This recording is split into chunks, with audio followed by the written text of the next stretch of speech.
அன்புறவுகளுக்கு வணக்கம். பீகார் தேர்தல் நவம்பர் 6 மற்றும் 11 ஆகிய 2 தேதிகளில் 2 கட்டங்களாக நடக்க இருக்கு. 6ஆம் தேதி 121 தொகுதிகளுக்கும் 11ஆம் தேதி 122 தொகுதிகளுக்கும் நடக்குது. இந்த காணொலியில் 20 ஆண்டுகளாக பீகாரை ஆட்சி செய்யும் நிதிஷ்குமார் தலைமையில் மீண்டும் பீகார் வருமா அப்படின்றத பற்றி தான் பேச போகிறோம். அதாவது மீண்டும் நிதிஷ் வசப்படுமா பீகார், அதுதான் நம்ம பேச போகிற தலைப்பு. அதுக்கு நிதிஷ்குமார் யார், அவருடைய அரசியல் பயணம் எப்படி இருந்திருக்கு, அவர் எப்படி 20 ஆண்டுகள் முதலமைச்சராக இருந்தார், அதை பார்த்துட்டு அதுக்கப்புறமாக இந்த விஷயங்களை பார்ப்போம். நிதிஷ்குமார் மார்ச் 1, 1951 பிறந்தவர். இவங்களுடைய அப்பா ஒரு சுதந்திர போராட்ட வீரர். இவர் ஜெயபிரகாஷ் நாராயணனுடைய அரசியலில் ஈர்க்கப்பட்டு அரசியலுக்கு வந்தவர் தான் நிதிஷ்குமார். அதே போல் தான் லாலு பிரசாத் யாதவும் அதே பாணியில் ஈர்க்கப்பட்டு அரசியலுக்கு வந்தவங்க தான். நிதிஷ்குமார் ஒரு பொறியியல் பட்டதாரி. அவர் மிசா டைமில், இப்போ நம்ம ஸ்டாலின் அவர்கள், நம்மளுடைய முதலமைச்சர் ஸ்டாலின் அவர்கள் மிசா டைமில், அதாவது 1975 அவசர நிலை பிரகடனம் படுத்த போது சிறையில் இருந்தவங்க. அதே போல் தான் நிதிஷ்குமார் அவர்களும் சரி, லாலு பிரசாத் யாதவ் அவர்களும் சரி, 2 பேருமே அந்த டைமில் சிறையில் இருந்தவங்க. தன்னுடைய மகளுக்கு நிதிஷ்குமார் தன்னுடைய மகளுக்கு மிசா பாரதி அப்படின்ற பெயரை சூட்டியிருக்கிறார். ஸோ அவசர நிலை பிரகடனத்திற்கு பிறகு, அதாவது அந்த மிசா டைமில் ஜெயிலுக்கு போயிட்டு வெளியே வந்த பிறகு பீகார் அரசியலில் கவனம் பெறாங்க. அதன் பிறகு 2 பேரும் சட்டமன்ற உறுப்பினர்களாகவும் ஆயிறாங்க. நிதிஷ்குமாரை விட லாலு அவர்கள் பேச்சு திறமை மிக்கவர். அண்ணா அவர்கள் போல் பேசுவார் லாலு அவர்கள் அப்படின்னு சொல்லுவாங்க. பீகாரினுடைய தளபதின்னு அவரை சொல்லுவாங்க. ஸோ பீகாரில் இவங்க 2 பேரும் ஒன்றா பயணம் பண்ண கட்சியில் லாலுவினுடைய கை ஓங்கி இருந்தது. தாழ்த்தப்பட்ட பிற்படுத்தப்பட்ட மக்களின் காவலனாக பீகாரில் லாலு பிரசாத் யாதவ் அவர்களை பார்த்தாங்க. சுயமரியாதை, அவங்களுடைய உரிமைகளை பாதுகாப்பதே என்னுடைய நோக்கம் அப்படின்னு லாலு பிரசாத் முழங்கி கொண்டு இருந்தார். இப்படியே போயிட்டுருக்கு. 90களில் என்ன ஆகுது அப்படின்னா, லாலு பிரசாத் அவர்களுடைய கை ஓங்குறதால நிதிஷ்குமார் என்ன பண்ணுறாங்க அப்படின்னா, அந்த கட்சியிலிருந்து வெளியே வந்துட்டு சமதா அப்படின்ற ஒரு கட்சியை ஜான் பெர்னாண்டஸ் அவர்களோடு சேர்ந்து ஆரம்பிக்கிறார். ஸோ அதுக்கு என்ன முக்கியமான காரணமாக அவர் சொல்கிறாருன்னா, லாலு அவர்கள் யாதவாக அவர் இருக்கிறதால ஸோ யாதவ் மக்களுக்கு தான் அதிகமான நன்மைகள் போய் சேருது, மற்ற சமூகங்களுக்கெல்லாம் நன்மைகள் இல்லை அப்படின்றது தான் அதனுடைய முக்கியமான பாயிண்ட். முக்கியமாக இவர் சார்ந்த குர்மி இன மக்களுக்கு எந்த நன்மையும் கிடைக்கிறது இல்லை அப்படின்ற சொல்லி தான் அவர் வெளியே வர்றார். ஸோ அதன் பிறகு லாலு பிரசாத் யாதவ் நிறைய உட்கட்சி பிரச்சனை, அதுக்கப்புறமாக அவருடைய ஊழல், இந்த மாதிரியான விஷயங்கள் வரும்போது அவர் வெளியே போயிட்டு தன்னுடைய தலைமையை, தன்னுடைய அங்கீகாரத்தை நிறுவனம் அப்படின்ட்டு அவர் தனியார் ராஷ்ட்ரிய ஜனதா தளம் அப்படின்ற ஒரு கட்சியை நிறுவுறார். ஸோ அதன் பிறகு நிதிஷ்குமார் என்ன பண்ணுறார் அப்படின்னா, அவர் ஆரம்பித்த சமதா கட்சியை ஜனதா கட்சியில் இணைச்சிடறார். அதனால தான் ஐக்கிய ஜனதா தளம் அப்படின்ற மாதிரி மாறிச்சு. ஜனதா தள் யுனைடெட் அப்படின்னு சொல்லுவாங்க. ஸோ லாலு தனியாக போன பிறகு இவர் இந்த கட்சியை 2 கட்சியும் சேர்த்து இணைச்சிடறார். அதன் பிறகு ஐக்கிய ஜனதா தளம் அப்படின்னு மாறுது. ஸோ 1990லேருந்து 2005 வரைக்கும் லாலுவின் ஆட்சி, லாலு தான் பீகாரினுடைய முகமாக இருந்தார். அதன் பிறகு தான் லாலு போயிட்டு நிதிஷ்குமார் அந்த இடத்துக்கு வரார் அப்படின்னு சொல்லணும். ஸோ இந்த இடைப்பட்ட காலத்தில், இந்த 90 to 2005 அந்த காலகட்டங்களில் நிதிஷ்குமார் அவர்கள் மத்திய அமைச்சராக இருந்திருக்கிறார். விவசாயத்துறைக்கு இருந்தார், ரயில்வே மினிஸ்ட்ரிக்கு இருந்தார். ஒரு ரயில் விபத்து நடக்கும்போது அதற்காக அந்த பழியை ஏற்று அதுக்கு நான் இது பண்ணுறேன் அப்படின்னு சொல்லிட்டு அவர் பதவி விலகினார். இதெல்லாம் அவர் பண்ணியிருக்கிறார். ஸோ 2005 அவங்களுடைய கூட்டணி 143 சீட்ஸு ஜெயிக்கிறாங்க. ஸோ அப்போ நிறைய நலத்திட்டங்களை அவர் செஞ்சார் அப்படின்னு அறியப்பட்டார். அவர் பெண்களுக்காக நிறைய முக்கியத்துவம் கொடுத்து நிறைய திட்டங்களை அந்த காலகட்டங்களில் செஞ்சார். ஸோ அதனுடைய பயனாக 143 சீட்டு ஜெயித்தவங்க 2010 206 சீட்ஸ் ஜெயிச்சிடுறாங்க. ஸோ இப்படி போய்ட்டுருக்குது. அப்போத்துலேருந்தே பாஜகவோட ஒரு அலைன்ஸ் தான் அங்கே அவர் மெயின்டைன் பண்ணிட்டு வராரு. ஸோ இப்படி போயிட்டுருக்கு. 2014 என்ன ஆகுது அப்படின்னா, இவர் மோடி அவர்களை பாஜக பிரதமராக முன்னிறுத்துகிறாங்க. ஸோ அவர் இதை எதிர்க்கிறார். ஒரு சம காலகட்டத்தில் 2 பேரும் முதலமைச்சராக இருந்தவங்க. அவர் அந்த உயரத்துக்கு போகும்போது இவர் அதை எதிர்க்கிறார். மோடி அவர்கள் பிரதமராகிறத எதிர்க்கிறார். ஸோ அப்போ என்ன ஆகுது அப்படின்னா, மோடி 2014 மோடி அலை வீசியது அப்படின்னு சொல்லுவாங்க இல்லையா, அதில் இவர் தனித்து அந்த 2014 எலெக்ஷனில் போகும்போது 2 சீட்ஸ் தான் இவர் ஜெயிக்கிறார். மிச்சம் எல்லாம் மோடி அலையாக போகுது. ஸோ அப்போ அவருக்கு அங்கே ஒரு தோல்வி கிடைக்குது.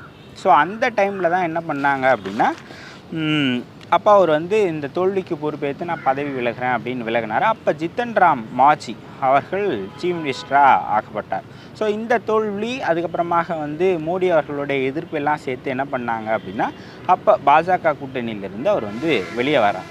அப்போ அரசியல் வரலாற்றில் லாலு பிரசாத் யாதவ் அவர்களும் நிதிஷ்குமார் அவர்களும் ஒன்றா தான் தன்னுடைய அரசியல் பயணத்தை தொடங்கினாங்க. 90 அதுக்கப்புறமான காலகட்டங்களில் அவங்க 2 பேருமே பிரிஞ்சிட்டாங்க, வெவ்வேறு அரசியல் கட்சியை தொடங்கிட்டாங்க.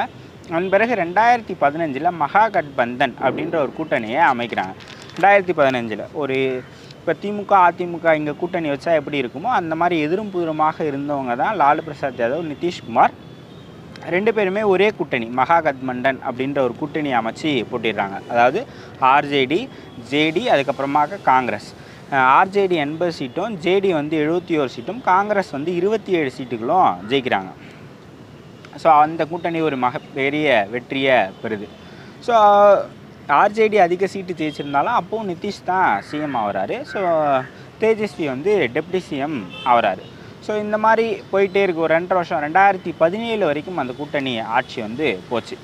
ஸோ அதன் பிறகு திரும்பவும் வந்து ஆர்ஜேடி கிட்ட இருந்து பிரிச்சுட்டு வந்துட்டு திரும்ப பாஜக கூட்டணிக்கு அவர் வந்து போயிட்டார். பாஜகவோடு கூட்டணி வச்சு மீண்டும் நிதிஷ்குமார் அவர்கள் முதலமைச்சராக ஆயிட்டார். ஸோ 2020 எடுத்துக்கிட்டிங்க அப்படின்னா 2020 எலெக்ஷனை பாஜகவோடு தான் சந்தித்தார் நிதிஷ்.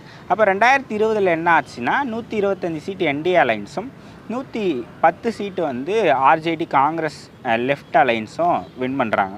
ஸோ ஒரு 15 சீட்டு தான் அங்கே பெரும்பான்மைக்கு 122 தேவை, ஒரு 3 சீட்டு தான் எக்ஸ்ட்ரா ஜெயித்தாங்க. ஸோ அப்போ வந்து இதில் எஸ்பெஷலி சொல்லணும் அப்படின்னா என்டிஏ அலைன்ஸில் ஜேடி 43 சீட்டு தான் ஜெயித்தாங்க. பிஜேபியாவது 75 சீட்டு ஜெயித்தாங்க. அதில் ஜேடி தோக்கிறதுக்கு என்ன காரணம் அப்படின்னா, சிராஜ் பாஸ்வான் பாஜக நிற்காத தொகுதிகள்லாம் விட்டுட்டு ஒரு 135 தொகுதியில் போட்டிட்டார். பாஜக நின்று அப்போ ஒரு 110 தொகுதி நின்னாங்கன்னு நினைக்கிறேன். அந்த தொகுதிகள்லாம் விட்டுட்டு மிச்ச தொகுதிகளெலாம் அவர் வந்து தனித்து போட்டிட்டார். ஸோ அவர் வாக்குகளை பிரித்தது ஜேடியூக்கு ஒரு பெரிய டிஸ்அட்வான்டேஜாக போயிடுச்சு. அதனால தான் ஒரு 43 சீட்டு தான் ஜெயித்தாங்க. அதுக்கு முந்தின தேர்தலில் 71 சீட்டு வந்து ஜெயித்தாங்க. ஸோ அதனால் அவங்களுக்கு வந்து ஒரு பேக் ட்ராப்பாக இருந்தது. அதாவது 2005 to 15 வரைக்கும் நிதிஷ்னுடைய செல்வாக்கு பீகாரில் ஒரு அசைக்க முடியாத செல்வாக்காக இருந்தது. அது கடந்த தேர்தலில் கொஞ்சம் ஓரளவுக்கு குறைஞ்சிது, இப்போ இன்னும் குறைஞ்சிது அப்படின்னு சொல்கிறாங்க. ஸோ இந்த எலெக்ஷனை எடுத்துக்கிட்டோம் அப்படின்னா, இதுக்கு முன்ன தேர்தல்களெல்லாம் நிதிஷோட பாஜக வந்து அலைன்ஸில் இருந்திருக்கிறாங்க. அப்போ நிதிஷ் தான் மேஜர் பார்ட்னராக இருப்பார், பிஜேபி வந்து ஒரு மைனர் பார்ட்னராக இருப்பாங்க. ஸோ இந்த எலெக்ஷனில் புதுசாக என்ன பண்ணியிருக்காங்க அப்படின்னா, 2 பேரும் சம அளவில் போட்டிருக்காங்க. 1980 எலெக்ஷன் நினைக்கிறேன், இங்கே திமுக காங்கிரஸ் 2 பேரும் சம அளவில் 117 சீட்டு வந்து நின்று தேர்தலை எதிர்கொண்டாங்க. அது ஒரு ஃப்ளாப் ஃபார்முலா அப்படின்னு சொல்லலாம். ஏன்னா ஸ்டேட் பார்ட்டிக்கு சப்பார்டினேட்டாக தான் இங்கே ஒரு தேசிய கட்சி இருக்க முடியுமே கண்டி 2 பேரும் சம அளவில் இருந்தாங்க அப்படின்னா அதை மக்கள் வந்து ஏற்றுக்க மாட்டாங்க அப்படின்றது தான் இதற்கு முன்னாடி இருந்த உதாரணங்களாக நமக்கு வந்து இருக்குது. ஸோ கிட்டத்தட்ட 20 ஆண்டுகள் அவர் சிஎம்மாக இருந்திருக்கிறாருன்னு சொன்னாங்க. அதில் ஒரு பீரியட் இந்த 2014 to 15 அந்த ஒரு பீரியட் தான் இல்லை. அப்போ ஜித்தன் ராம் மாஜி அவர் வந்து சிஎம் ஆகிட்டு அடுத்த பீரியட் 2015 கண்டினியூ ஆனார். ஜித்தன் ராஜ் மாஜி தான் இப்போ ஒரு தனி கட்சி வச்சுருக்கிறார். அவரும் பாஜக கூட்டணி பாஜக என்டிஏ அலைன்ஸில் தான் இருக்கிறார். ஸோ இந்த மாதிரி இருக்குது.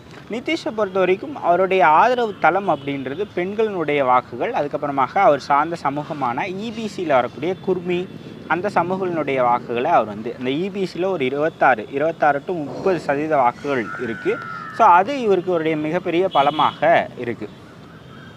அதே போல் இன்னொரு பலம் வந்து அவர் பெண்களுக்கு நிறைய விஷயங்களை செஞ்சுருக்கிறார். மதுவிலக்கு பெண்களுக்காக தான் அவர் வந்து கொண்டு வந்தார். அதுக்கு ஒரு மிகப்பெரிய ஆதரவு இருக்குது. போலீஸில் ஒரு 20% ஒதுக்கீட்டை பெண்களுக்கு கொடுத்துருக்கிறார். உள்ளாட்சி அமைப்புகளில் கொடுத்துருக்கிறார்.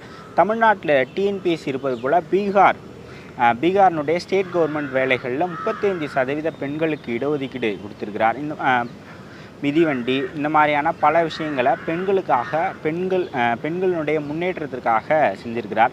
இந்த தேர்தல் அறிவிப்புக்கு முன்னாடி கூட பெண்கள் தொழில் முனைவர்களாக மாறணும் அப்படின்றதுக்காக 10,000 பெண்களுக்கு வந்து கொடுத்துருக்கிறார். ஒரு 7.5 லட்சம் குடும்பங்களுக்கு கொடுத்ததா சொல்கிறாங்க. அதே போல் 2 லட்சம் வரை கடன் இல்லாமல் அவங்க வந்து வாங்கிக்கலாம் அப்படின்றதையும் அவர் வந்து அறிவிச்சிருக்கிறார். இந்த மாதிரியான பல விஷயங்கள் பெண்களுக்காக அவர் வந்து செஞ்சதாக சொல்கிறாங்க. ஸோ இதெல்லாம் அவருடைய பலங்களாக இருக்குது. பலவீனங்கள் அப்படின்னு பார்த்தோம் அப்படின்னா 20 ஆண்டுகளாக அவர் தொடர்ச்சியாக முதலமைச்சராக இருக்கிறார். அப்போ ஒரு ஆன்டி இன்கம்பன்சி அப்படின்ற ஒரு ஃபேக்டர் வந்து இருக்குது. அதே போல் நம்பகத்தன்மை இல்லாத ஒரு தலைவராக இருக்கிறார். 4 பீரியட் தான். இப்போ 2005 டு 2025 அப்படின்னு எடுத்துக்கிட்டிங்கன்னா 4 பீரியட். ஆனால் அவர் 9 முறை சீஃப் மினிஸ்டராக இருந்துருக்கிறார்.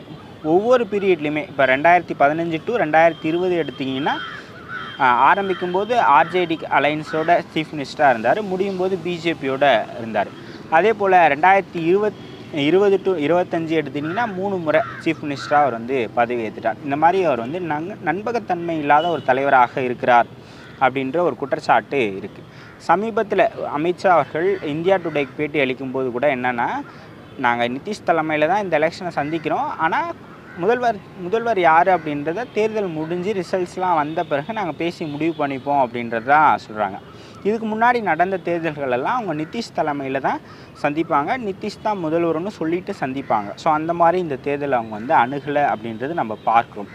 அதே போல் கடந்த தேர்தல்களெல்லாம் முன்னாடி 50, கடந்த தேர்தலில் கூட ஒரு 36% நிதிஷ் முதல்வராக வர வேணும் அப்படின்ற கருத்து கணிப்புகள் தான் வந்தது. இந்த வாட்டி வெறும் 16% தான் வந்திருக்கு. தேஜஸ்வி உயர்ந்திருக்கிறார். ஸோ நிதிஷ்னுடைய செல்வாக்கு குறைஞ்சிருக்கு அப்படின்னு சொல்கிறாங்க. என்னதான் என்டிஏ அணியாக அவங்களுக்கு வந்து ஒரு பர்சன்டேஜ் எட்ஜ் இருக்குதுன்னு எல்லாரும் சொன்னாலும் கூட நிதிஷ்னுடைய செல்வாக்கு குறைஞ்சிக்கிட்டே வருது அப்படின்றது தான் அங்கேருந்து வரக்கூடிய தகவல்களாக இருக்குது. ஸோ